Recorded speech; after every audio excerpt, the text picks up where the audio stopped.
Chez Bissou Télévision, chaîne Oyo Kokani na yo. Mututango yo botami, bozali na ba esprit na bino ya bokoko na bino, oyo egardaka bino. Alors na ba koko nyonso tu bazalaka na ba richesse familiale. Na familiale ezali boy. Mutu nyonso azana ba koko na ye. Ba esprit gardien na bango. Soki olingi mena okota na contact na bango, il faut zala na mot de passe.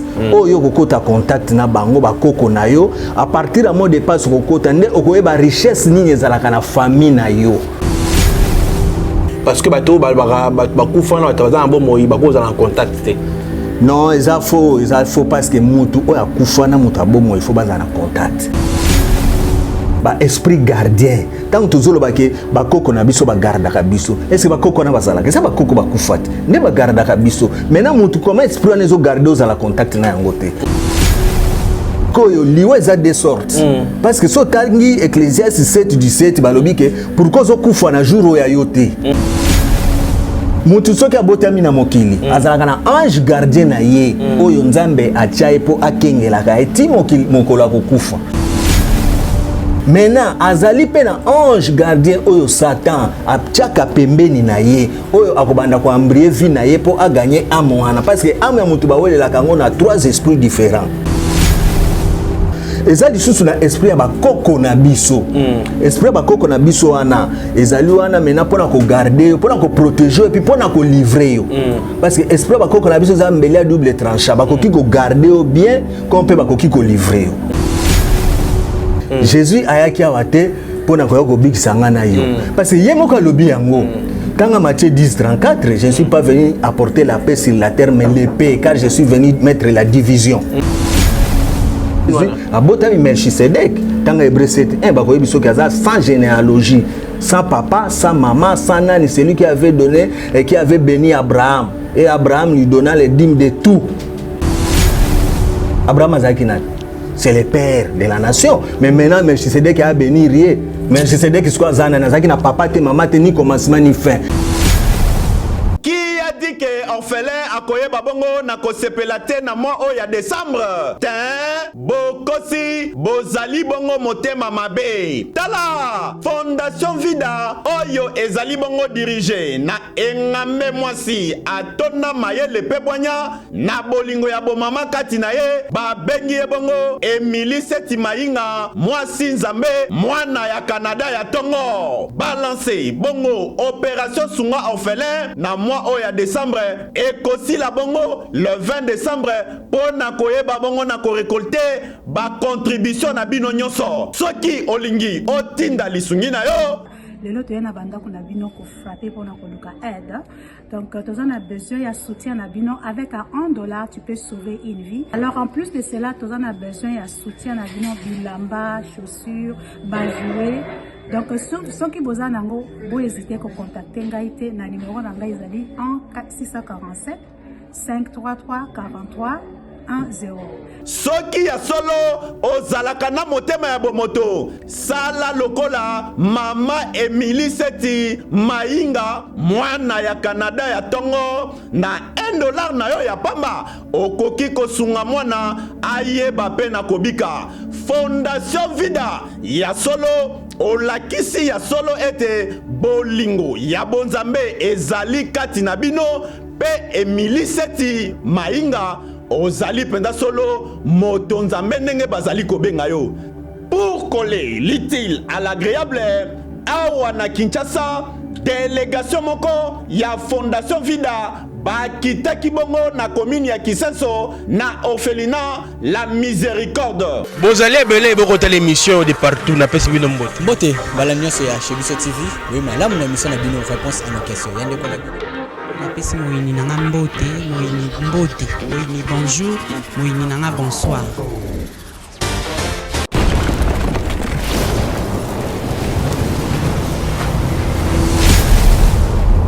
Chez Bissou Télévision, chaîne Oyo Kokani na yo. Bonjour mesdames, messieurs, bienvenue dans cette émission Polus des Stars, une émission d'analyse et critique.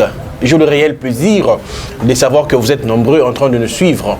Merci à tous nos abonnés de chez Bissou Télévision, comme on dit notre slogan, la chaîne qui vous ressemble. Merci beaucoup à Chris pour la prise de vue. namoni pe Jonathan Mukadi Nassima, namoni du côté réalisation Denis Mosolo, namoni Ndeko Elias autrement appelé. Merci beaucoup à notre sponsor Jésus-Christ Nazareth. Merci aussi à maman Émilie Seti Maïnga ndenge ako sponsorisé ba orphelin balia ba mela balata maman Nzambe ya pambola yo na pesi pe mbote na mobali na yo oyo azali bongo pembe na yo pona ko sunga musala oyo kende liboso.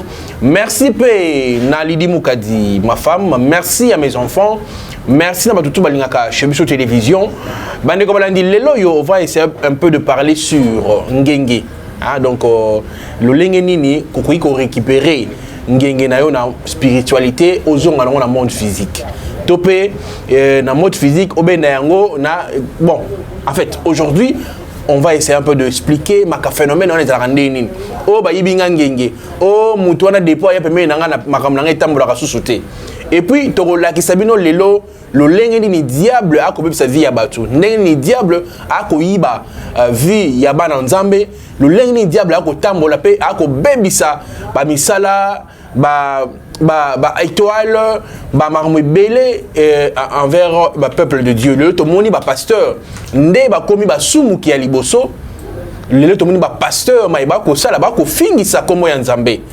Alors, raison pour laquelle je fais venir un homme spirituel, on va essayer un peu de débattre sur ça. Tout le cas, qu'est-ce que se passe?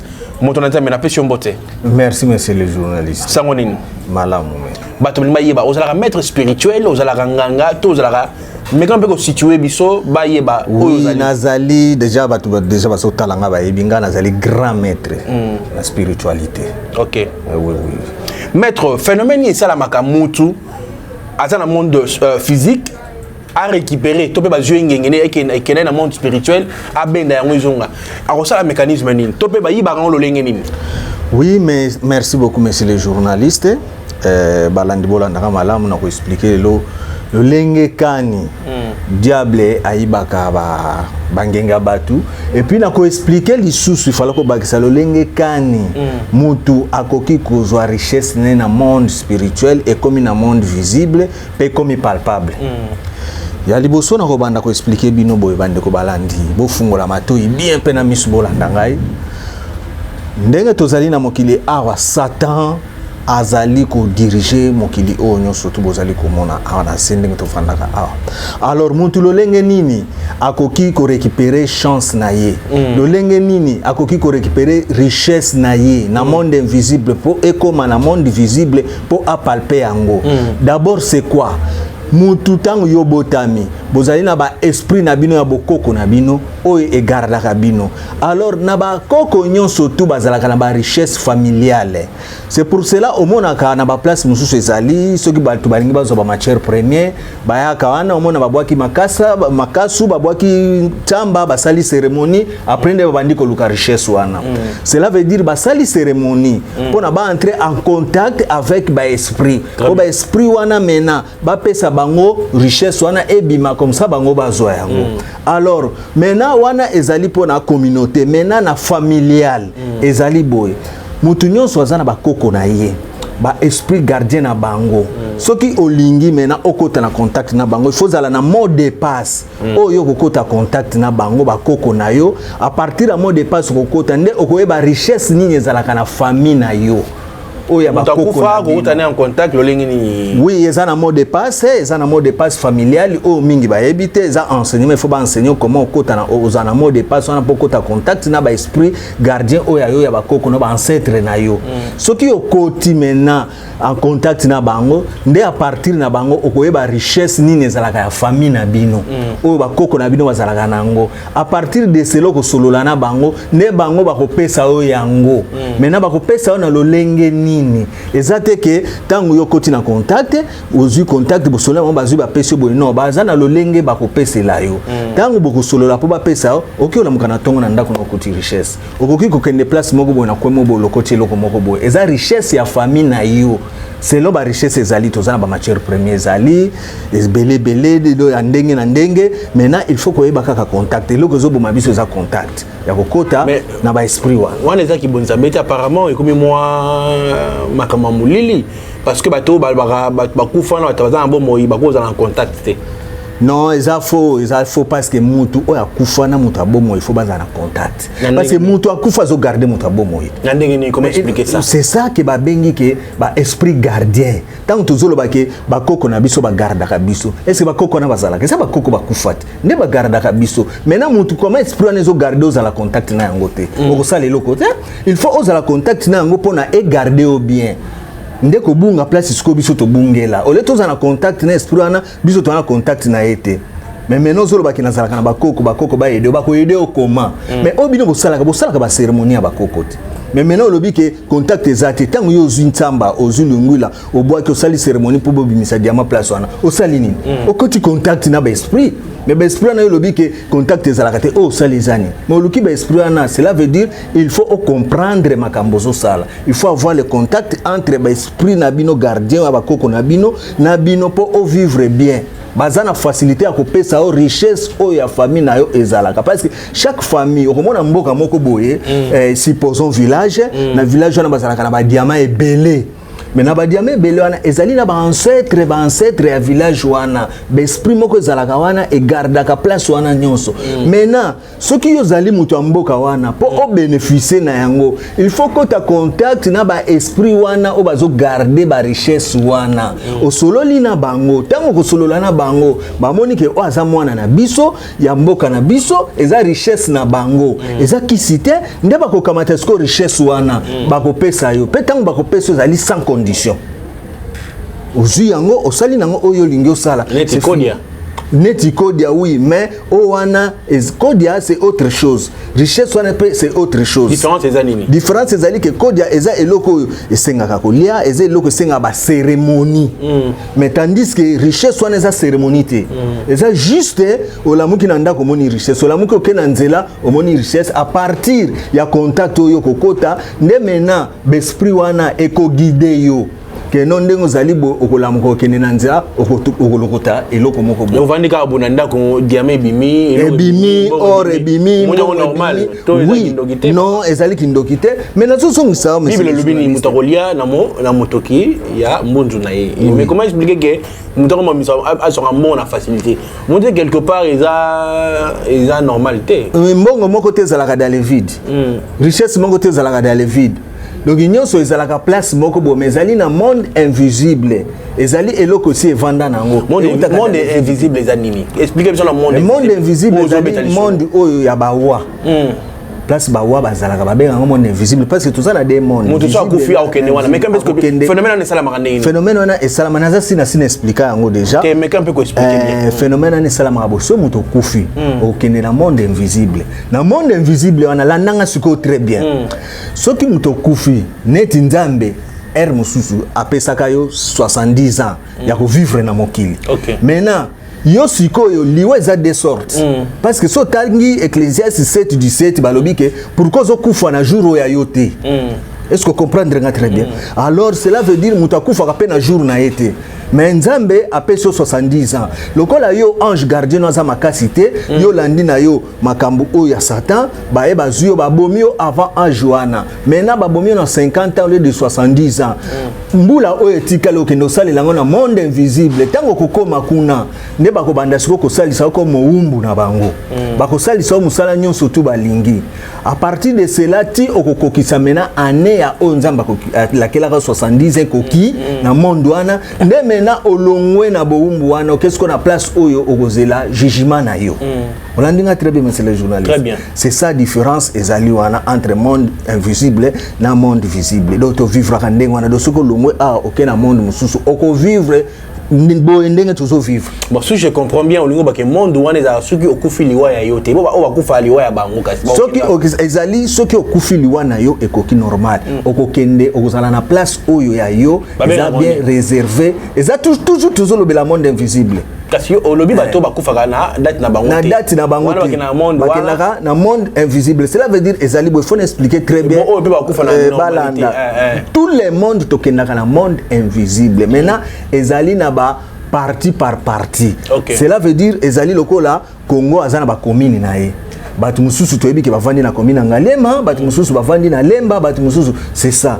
O ana tango yo kokufa yo mutu oyo ba bomaki yo okokende na kote oyo ya batu wana ya mabe wana place bakangi na bakasho na bango oke kosala musala tango kolongwana nde oke sikoyo kote oyo babengaka ke place ya kozelela mena jugement na yo place yo kokende kovanda toke malembe ba oyo ba kufi na air ya liwana bango te ba ke kosala musala nini ba kosala musala pa nani po bazwa nini po nani ba komi wana toke ndaka malembe to expliquer ba bolanda ngai balandi be ba oyo ba kufi na air na bango te okufi na mbula na yo te cela veut dire tango yo kokufa na lobi bien na bandeli ozalaki na 70 ans nzamba pesa yo okufi na 50 ans bazuyo na liwa oya yo te parce que na expliquer nano bazuyo pona nini très bien yango na otuna bazuyo pona nini okufi pona nini bolanda nga siko malamu pourquoi okufi cela veut dire mutu soki abotami na mokili na sina na loba da loba mais c'est les journalistes olingi na songela kaka mutu soki abotami na mokili azalaka na ange gardien na ye oyo nzambe atia po akengelaka eti mokolo akokufa ange gardien azali comme avocat na ye oyo akosambela ye oyo bakotuna ye maintenant azali pe na ange gardien oyo Satan atiaka pembeni na ye oyo akobanda koambrie vie na ye po aganye ame wana parce que ame ya mutu bawelelaka yango na 3 esprits différents à part ange Satan wana bachaki ye pona embrier vie na yo po azwa amwana akende ko représenter ngo pas Satan ezali susu na esprit ya bakoko na biso esprit ya bakoko na biso wana ezali wana mena pona ko garder yo pona ko protéger et puis pona ko livrer yo parce que esprit ya bakoko na biso za mbele ya double tranchant bakoki ko garder yo bien comme pe bakoki ko livrer yo mena mutu akufaka na buzoba na ndenge nini na zone sio que Ecclésiaste 7:17 lobike okufi na jour na yo te pona nini mais tandis que bino bato ya ba soki ya ba kiliti musu soki ba église na bolobaka ke nyonso tu eza nzambe soki mutu akufi cela veut dire eza nzambe non biso ba chrétien to ba mais za bongo te na zone soka na bible babi po nyonso kufa na jour ya yote cela veut dire yango siko na zo ko expliquer bino bolanda malamu esprit gardien na yo wana ya Satan akobanda ko bundisa yo soki yo za makasi te oza na contact te na esprit gardien o ya nzambe cela veut dire o ya Satan zuyo tant oyo Satan kozwa yo mais abomi siko na âge oyo nzambe apesaki te après siko yo kei siko na monde invisible tant yo kei musala oyo bakopesa selon oyo ekolingama kuna bapesa yo yango wana na ko continuer place wana bolanda nga bien na musala wana tant yo kokoma wana bakozwa yo pe kuna batie yo okomi kosala no bilanga kuna oza comme esclave bakosala nyonso lingi nde yango pe omonaka bakoki kozwa yo tango oza kuna na temps wana babomi yo lisusu deuxième fois na monde invisible alors bazwi yo sikoyo esprit na yo wana bazongisa ngo na mokili bakotisa ngo na banyama bakotisa ngo na biloko ya kolia est-ce que ozolanda nga très bien tango komi na monde wana bazwi esprit no wana babomi yango lisusu bazongisa ngo na mokili parce que baza na droit kosakana nango jusqu'à ce que dele na yo o ba pesa ka epa nzambe fwe koka bango baza na droit kosala nango nyonso tu mena bazongisa ngo na mokili tango bakozongisa ngo na mokili bakotisa ngo na ngombe bakotisa ngo na soso bakotisa ngo na n'importe quelle nyama mena tango bakokotisa ngo na nyama wana bino batu boliaka biloko biliali ya bozotala bozomona te boza na esprit spirituel te na kati na bino okokendo sombi pe ngombe wana orke ngombe na za esprit ya mutu wana bakotisa kango na kati tango bakotisa kango na kati yo sombi oche na ndako bona zolamba bozo sentir que bozolia musuni neti na gu ya ngombe te mais eza ngombe bosombi bobandi koluka bagu na babiloko mike mike tocha boy tocha tomate tocha matungulu bozo forcer or que gu wana bozolia eza nyama wana te eza esprit ya mutu wana bakoti saki kuna mais tala effet ko ça objectif ya nini yaona ina tuna et objectif nango siko eza boy parce que Satan za pona ko séduire pona ko bebisa ya za pona ko bongisa te tango siko bino bokolia yango nde ekoya siko oyo kaka siko la ndina mikili ya poto wapi monaka maladie za la tango yo kolia yango ndeke ko bebisa yo mutu sikoyo ekopesa ba cancer ekopesa ba tuberculose mikuwa ekopesa ba prostate peso ba maladie moko o ezali ke okobanda ko bebisa mbongo jusqu'à ce que okozwa solution te après directement okufi nde musala ya Satan wana nde esprit wana musala ekosala séduire. Est-ce que vous comprenez koya ya Yesu Kristo ko délivrer bato musala on zanini parce que Yesu azalaka wana kufaki pona peuple na ye pour ma ramboana délivrer biso. Yesu akufaki pona? Pona peuple na ye. Kenini? Po yo nanga tobikisama. Toza bomo ya seko. Ngana tobikisama. Toza bomo ya seko. Mais vous comprendre, c'est pour cela qu'il faut enseignement bien. Jésus a dit pour parce que yemoka lobi yango. Dans Matthieu 10:34, je ne suis pas venu apporter la paix sur la terre, mais l'épée, car je suis venu mettre la division. Vous comprenez? Mais maintenant, non, il y a beau yango yo comme Jésus a une mission oyaye, ya ko enseigner. Maloba oyo nzamba tindaki enseigner comme ba disciple tout enseigner qui comment qui moment oyaye et sengela qui sukela na nde sukela kana akufi aki c'est ça yangwana omoni ke Jésus mission na ye ayela ki na mokili yangwana soka yaki pona mabe bongo mabe zo continuer pona a délivrer biso ay ko délivrer mais zo continuer pourquoi na ko yebisa loko moko bo mabe oyo mona kana mokili oyo les seuls mutaosili sango za nzambe parce que yende asala yango. Mais yoko yako sili sango yozanani. Yoko kanga satan yozanani. Ata obandi ko kende église tongo tibuto kanga satan. Te parce que satan nzambe basé loko moko. Nzambe yenda sali satan. Pardon, s'il vous plaît. Ah. Tina lunatique au lobby sko tozo ngana momuke. Oui. Au lobby satan na yesu bazanani. Na nzambe. Satan nzambe basé loko moko. Eloko moko. Na lolengi nini? Merci beaucoup balandi fobola ndanga expliquer très bien comment satan nzambe basé loko moko. Parce que tant nzamba kelaki mokili na ye. Azalaka déjà na Satan. Il faut que bango. Tant asali paradis na ye, ati arbre de connaissance des mal et des biens. Satan azalaki. Mais Satan a créé eloko mon côté. Il faut que fungola mato eboka. Satan a créé rien au monde. Nzamba sali malamu na mabe. Bon Satan a créé.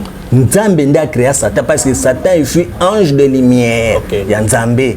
Babandaki kozala na Nzambe. Nzamba a créé mokili na ye, ati arbre de connaissance des mal et des biens. Cela veut dire ati malamu na mabe. Nzambe nda chaki. Satan chaki loko tazalaki ya kovanda. Lokola Satan azalaki ange Nzamba lingaki minga tondamaki na pouvoir, azalaki na besoin yepe akenda sala monde na ye. Mais Nzamba permettait qui était. Lokola Nzamba permettait qui était alobina sala nini. Il faut na violer loi. Ndo monaki akendaki kaka na biloko Nzamba chaki wana mabe wana na malamu. Nde ayaki kokosa Eva bikota kote wana ntilana. Nde Eva kota kitanga koti akoisa mezalaki Satan créaki mabete. Nzambe nda créaki nde Satan akoti na ligne wana akosi Eva kosi Adam. Allez, Satan tanga moni bonga sepeli Nzamba bengani akena ligne wana akeko apuye kaka mabe Nzamba sala. Yango apuya ki Satan asala ta tongate. Maintenant, comment Satan Nzambe bazali et le comment qu'on est na lobi na yo. Mais c'est le journaliste, moi nataza mwana na yo mais atomoni akomi mutali bomande ni soko moni ke mutazo alinga boma na présence no okolingate. Moi nataza moyibi ndenge ni no moni mutaye alinga boma na présence no okolingate mais yondo bengala ka na ndako mais tango mona bangiba boma yo koboya okosala intervention.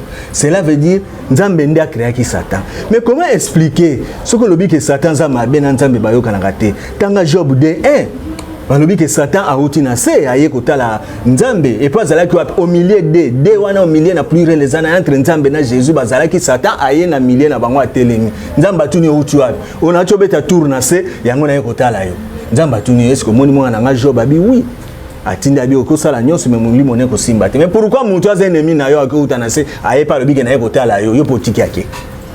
Maintenant yo prière yo sala ki nakanga Satan nakanga papa na yende Nzamba kanga ete atika ye pour cette fois à la jusqu'à ce que yemoka ko kanga ye mais yo ko kanga ndenge ni cela veut dire ba prière obino bozo sala yango te yo sala prière ke okima lignée ya Satan pour na makambo ne wana zo ayote ko sala prière te kena kanga Satan okokanga ka ete atende to vani boso bimiawa biso tu tokoki mais na pasteur moko te mondimi moko te bakoki koloba neke o ya kokanga Satan aleka na télévision a aloba ke ngai monde mobimba mutabo bima sala te yo il faut ebande mena iloko zo zanga bino na enseignement ko yeba ndenge nini ya kokimela Satan osamba na église non ngana sambela kana église moko te ya nani mais nazana compréhension du monde des églises na ngamo on dimela nani nandimela Nzambe o wapi kaka Nzambe moko Nzamba za moko me ba branche zebele ba branche on ezani ba branche ndango biso to bimi ba église mso bimi ba nini bimi yango na ba branche Nzambe moko oui Nzambe toujours ba sta kimbango sambela Nzambe moko biso Nzambe moko quand même Nzambe mais siko étape ne faut à la étape a bien oyo komema oti na likolo po étape mususu ko landa tu omoni que za ko kwesio o kwesi cela veut dire branche oyo zo lande faut à la branche ya normale ya bien ko landa branche mususu oyo ko komati na sukate e komema ona ignorance ozo ebate nini ozo sala ngwana boza ko bunga bino nyonso na lobaka na bino ke bozo ebate nini bozo sala vous priez quoi au sali 10 ans 15 ans prier ka problème si la kate est-ce que moi na Nzambe ako prier 10 ans 15 ans problème si la kate za lukuta ya Nzambe ou me la kate za tiko tak mais comment yo et là nini peut ça rayo assurance wana objectif n'est à nini pene le maître spirituel qu'est-ce que tu amènes du nouveau to pe oyo pour apporter dans le monde de la religion na monde ya religion apporter d'abord miracle tiko tak et puis nyo soto za na maladie nyo soto batu o bazola nanga déjà ba yebi grand maître atoza na États-Unis na poto wapi obengi nga partir la téléphone eza ba ya ko umela te na lobisa la bo miracle mbala moko guérison oza la maladie ya ndenge nini ba yebi des questions na lobi que ce qui n'apporte nini ou bien nazolinga na apporter nini nazolinga mutu a comprendre monde parce que bozo vivre na monde bozo comprendre réalité à monde te bozo ko kwea na monde de bozo ebate nini bozo sala or il faut que le monde ezali na ba énorme nango Nzamba sala mokili na ba ordre nango mais na ba ordre wana bino boyebi yango te comment expliquer yoza mwana na Nzambe ndenge zoloba okumisa awa mais osali 20 ans na problème moko si la raté ce que papa no Nzambe prière ne comme raté oyebi yango comment est-ce que boni ko zanyo sur mokilo si longtemps raté bon moya seko est-ce que c'est important avoir tout nyoso ya richesse et tout il y aura nécessairement le baté tout est vanité. Nalobi na mais c'est les journalistes mokilinde oyo eza visible parce que yo est bien visible était na visibilité ku awa mais kuno yebité parce que biso ndeto yebi na ko expliquer que mokili yango to vivra kanyo surtout il faut ça la awa parce que o eza kuna bombami mokolo koma kuna ndeko yeba réalité donc cela veut dire bozo ebe loko bozo sala te monde est dominé par Satan mais bino bazo tambusa bino na ignorance ozui mama bato azobela oyene na église sambela pona e asila yozo mikumba na etiango na mutu kolanda te ke mama amela kama sanga asala ka via kindumba asala ka nini ozozo mama bato mukolo ye opesi lisusu bobenga ngo nini karemi Jeune, oh maman, oh il faut ça la jeune ya 20 jours, 30 jours. Azana résistance à makamwa na kati na été. Maintenant tant ça la jeune, azana mususu diabétique. Akufi tant akufi, talende ngote ibatu lisusu lobi ke no, eza mokano Nzambe tike kokisa. Mais est-ce que Nzambe akolinga ba bêtises ndengwa? Ce sont des bêtises bozo bomisa batu sans le savoir. Mutu soka ko luka guérison pa na yo. Yo ko ki ko pesa e condition te. Pourquoi bino bo pesa ba guérison na ba condition? On ni m'a payé Jésus-Christ. Maintenant ndimete pour anini yezo sa prophète ya monene Nzambe to prophète te Nzambe te yezo sa Nzambe nde parce que pouvez biso que yezo za Nzambe te za prophète otanga na kikotanga na acte 7 55 okotala ba yebiso que Etienne rempli de Saint-Esprit et puis atala ki likola moni Nzambe avandi na Nzambe avandi Jésus avandi na droite Nzambe avandi na katikati ce que otali susu na Job de babi ke Nzambe azaki na Jésus Satan ekota na kati na bango yemoko Jésus ava kufa na croix senga kinini boyebi mais maintenant oyebi sanga Jésus za Nzambe na makambo nini Jésus za Nzambe te Jésus za disciple lokola ba aza lokola ba prophète bayaki parce que oyebi ke Nzambe azali omniprésent Dieu peut être ici idée en moi yo na kati na yo conscience bomoto Nzambe zakati Nzambe akomisa la ta 1 million azana États-Unis na nani c'est ce qui fait la force de Dieu et comment yo ba ke Nzambe ko appelle likolo en même temps bazana c'est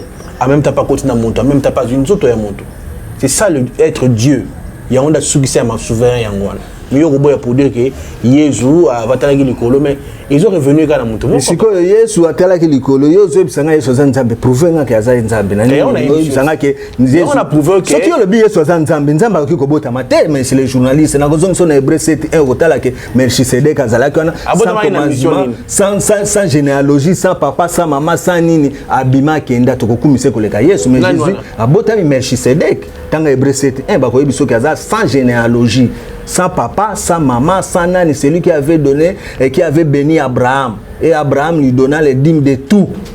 Mais Abraham est fiki. Abraham c'est le père de la nation. Mais maintenant, Melchisedek a béni rien. Melchisedek est quoi zana nazaki na papa te maman te ni commencement ni fin. Alors yo ko zo côté le misena Jésus a botamé pas Marie. Tokomi na suki émission. Pourquoi appuyer Jésus parce que les enseignements va enseigner. Tokomi na suki émission. Na ozonge la yo makambo ya débat moulayi to sala salango. Ba olobini mot de la fin na yo pour émission. Mot de la fin na ngai na lingi koloba na bandeko o bazo enseigner bandeko na biso. Soki oyebi na yo ko enseigner mutu te ko enseigner te po bungisa ye.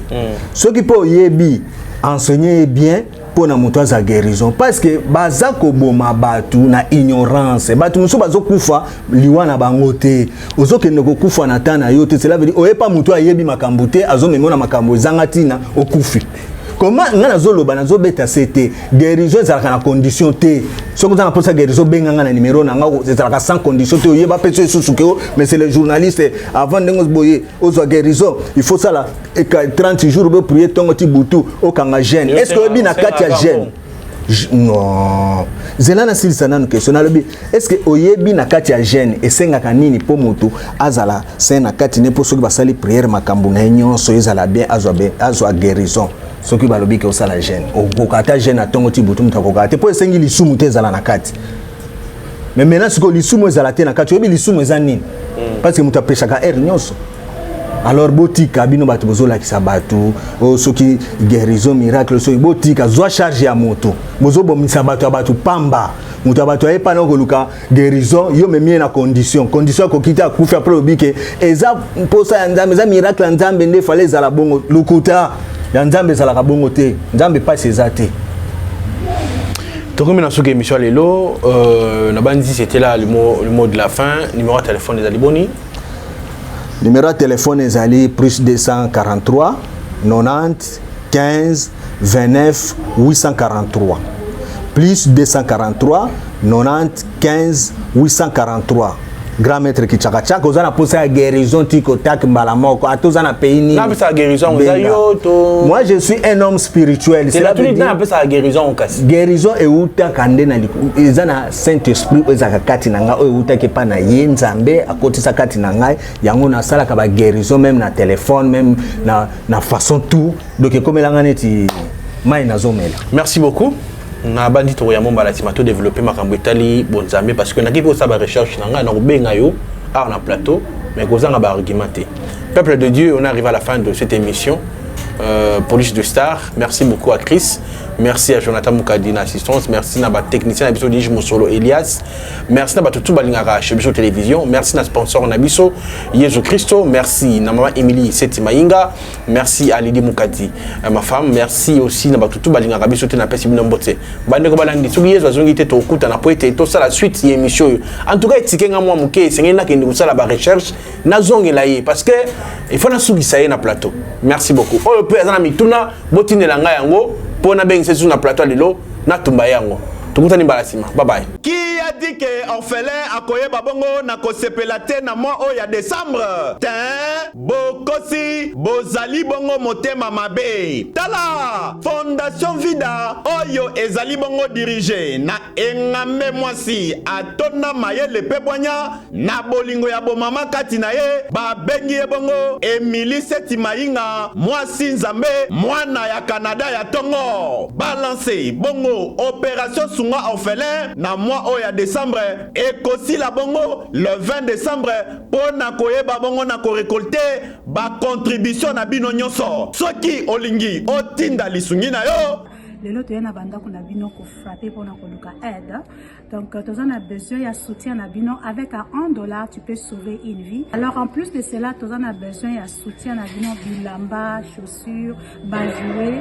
Donc ceux qui besoin nango bo hésiter ko contacter ngai te na numéro na ngai ezali 647 533 43 10. Soki ya solo ozalaka na motema ya bomoto sala lokola mama Emily Seti Maïnga mwana ya Canada ya tongo na $1 na yo ya pamba okoki kosunga mwana ayeba pe na kobika. Fondation Vida ya solo olakisi ya solo ete bolingo ya bonzambe ezali kati na bino pe Emily Seti Maïnga ozali penda solo moto nzambe ndenge bazali kobenga yo. Pour coller l'utile à l'agréable awa na Kinshasa délégation moko ya Fondation Vida bakitaki bongo na commune ya Kisenso na orphelinat La Miséricorde.